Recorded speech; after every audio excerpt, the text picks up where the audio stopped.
예, 허영광 TV, 디지털 조화 TV, 2026년 6월 7일 제117회 박정희와 점조님 제1편을 방송을 하겠습니다.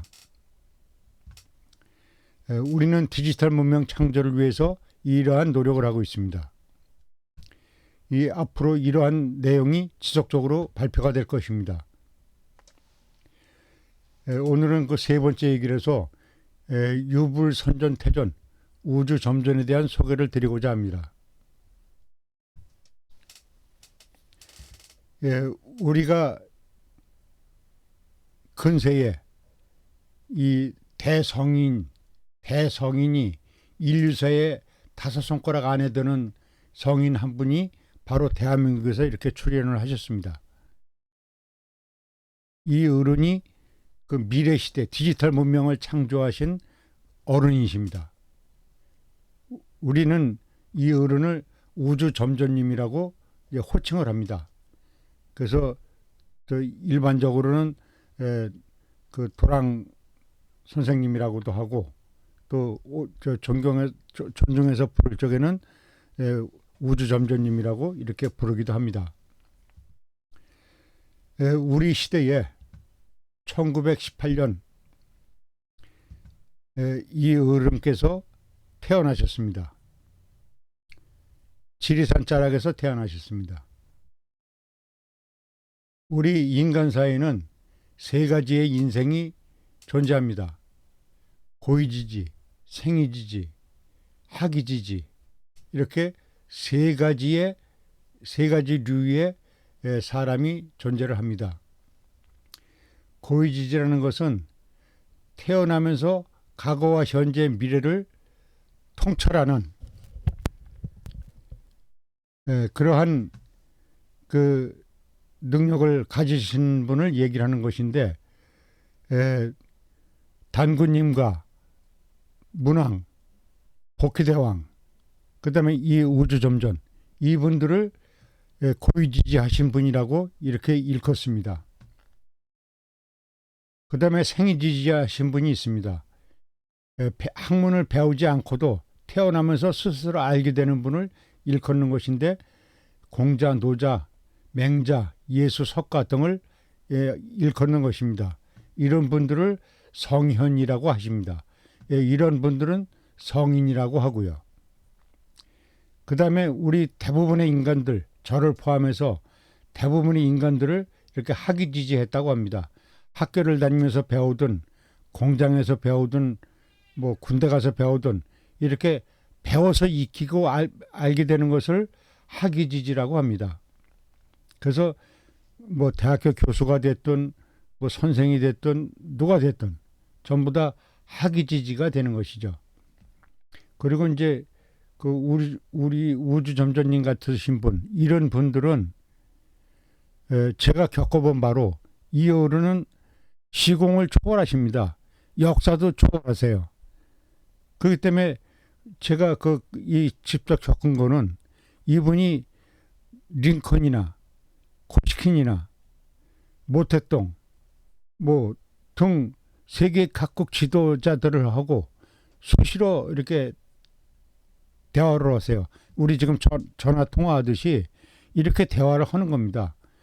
예를 들자면 그 미국 말로도 하고 영어, 그다음에 독일말, 중국말, 소련말 이렇게 해서 이분은 그 언어를 이렇게 구분 없이 다 대화를 하시는 분이거든요. 그래서 제가 이 어른의 산속에서 직접 이 어른하고 자면서 제가 이 어른한테 밥도 지어드리고 이렇게 했었기 때문에 그런 경험들을 할 수 있었던 거죠. 그리고 이 어른이 중요하신 게 뭐냐면 바로 디지털 문명을 밝혀줄 이 부인도를 창조하셨다는 겁니다. 근데 이 부인도도 우리 도랑 선생께서 이 부인도를 내놓으셨지만 이것은 하늘에 주신 신물이라고 하십니다. 귀신 신자, 하늘이 주신 귀신의 선물이라 이렇게 말씀하셨어요. 그래서 이제 이분이 13살 때 13살 때 이제 여기 제가 좀 읽겠습니다. 우리 스승께서 유년 시절에 어느 날 낮잠을 자면서 꿈을 꾸고 있는데 이게 이제 13살 때 얘기입니다. 갑자기 무얼 하느냐? 어서 나가서 하늘의 신물을 받으라 하는 계시를 받고 옹달샘에 뛰어가 보니 이 옹달샘을 말하는 겁니다. 저도 여기서 이 물을 기르다가 밥도 해먹고 그랬습니다. 그래서 그 물 위에 선명히 그려져 있었다고 이제 이렇게 꿈에 나타난 거예요. 그래서 이제 방에서 자다가 뛰어나와서 여기 옹달샘에 가보니까 여기에 진짜 이것이 화면으로 그려져 나온 거예요. 하늘에서 비춰진 거죠. 그래서 이제 이것을 보고서 이 부인도를 세상에 내놓게 되신 겁니다.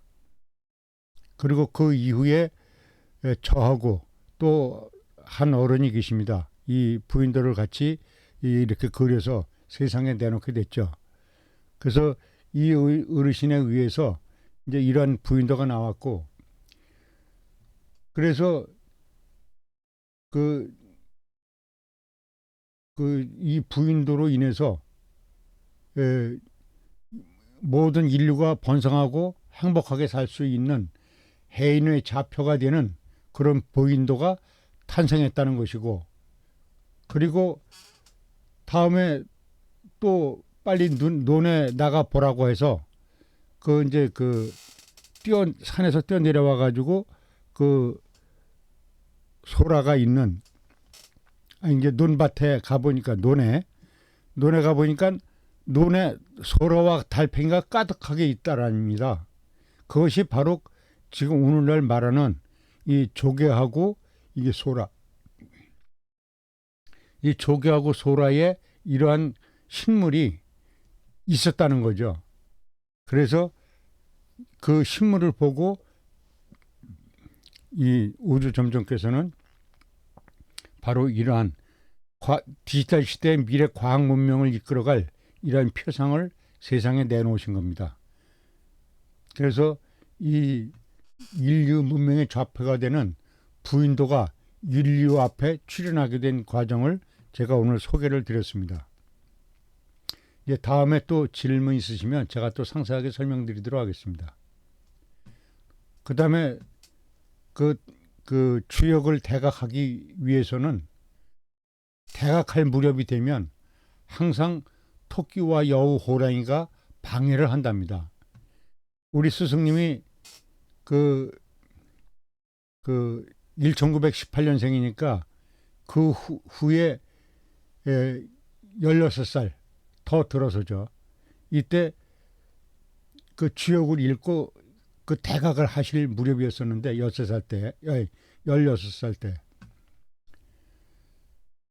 밝은 날 토끼가 문 앞에 와서 이리 뛰고 저리 뛰고 하면서 정신을 빼놓더랍니다. 그리고 방으로 들어왔다 나갔다 하면서 이렇게 정신없이 뛰어다니고 그래서 한동안 이 각성을 못했답니다.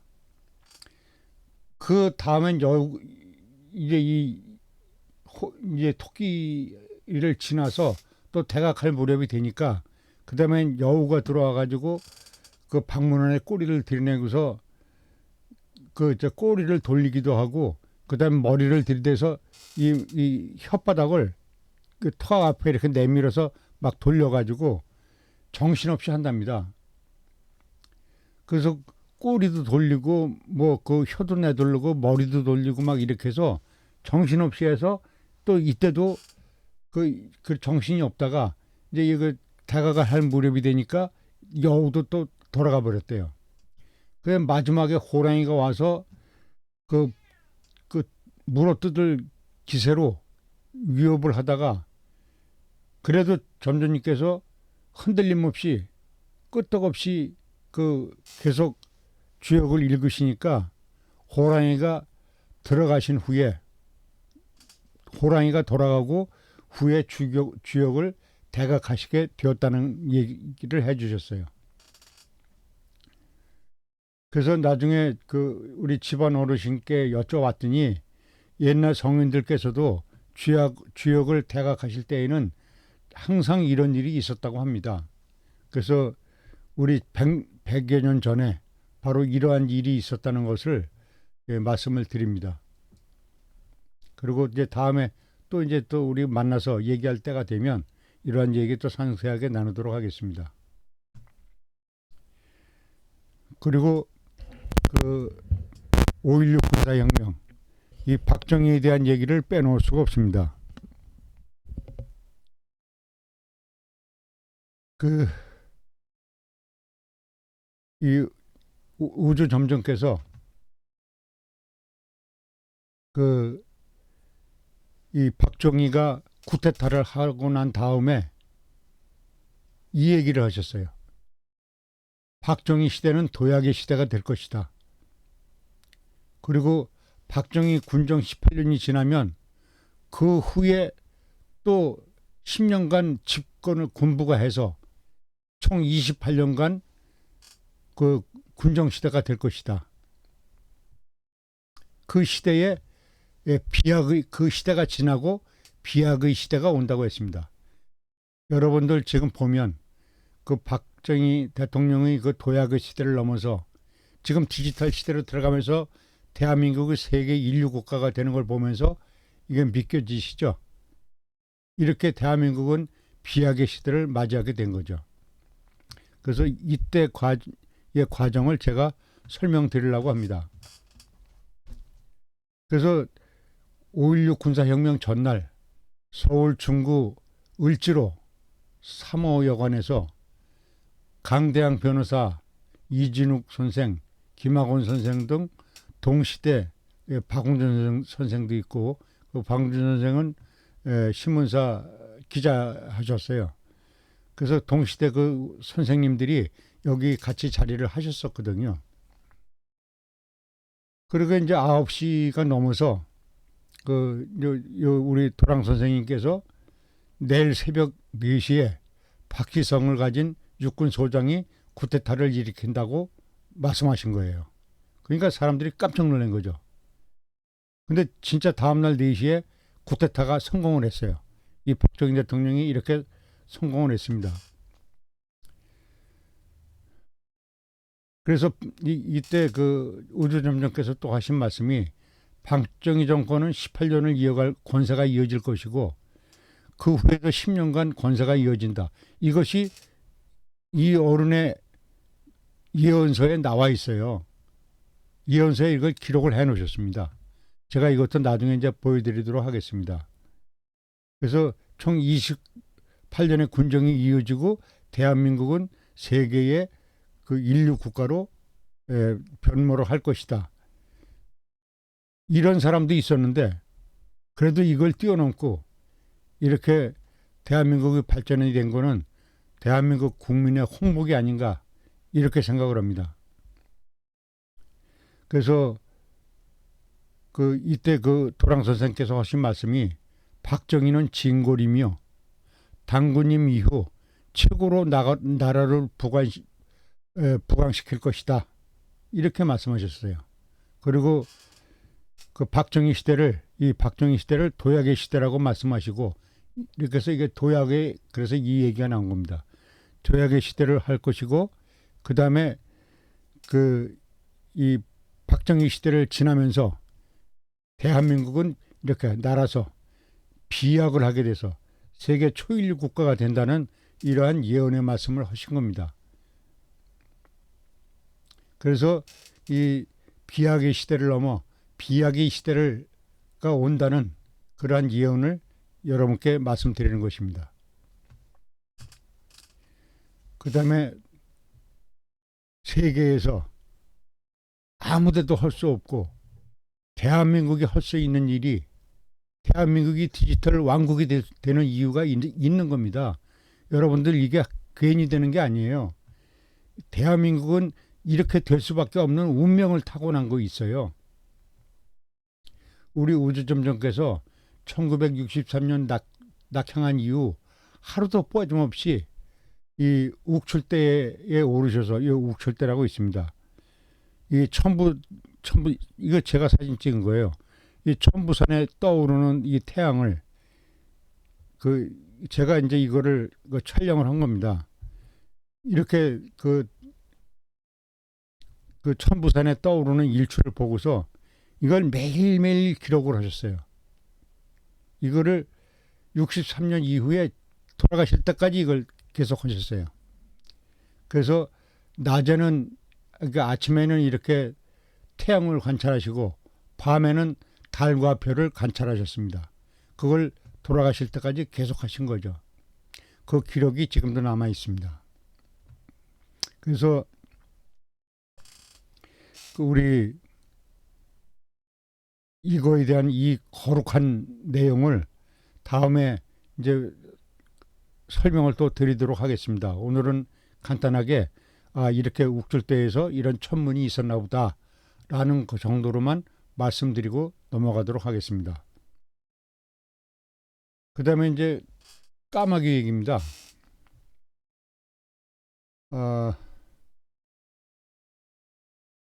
이때 사고가 있었습니다. 이거부터 먼저 말씀드릴게요.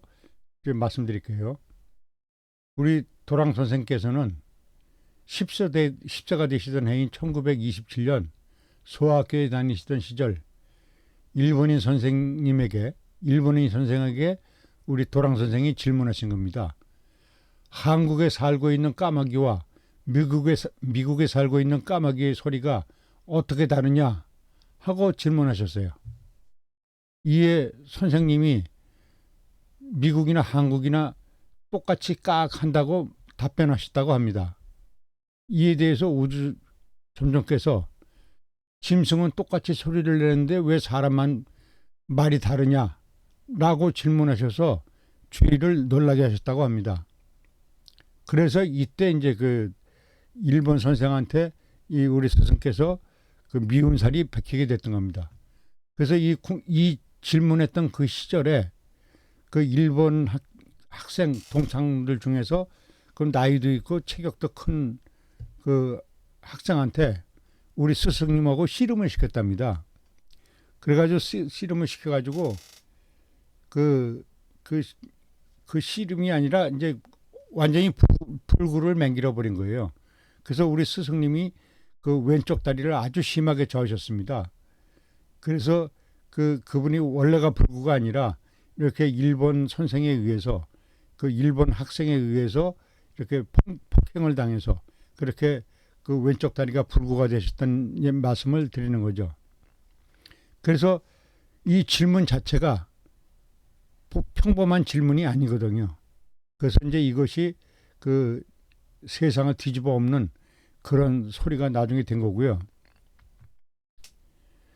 이때 이제 그 도랑 선생께서 저한테도 이 말씀을 하시고 그 전 기록에도 이런 게 있습니다.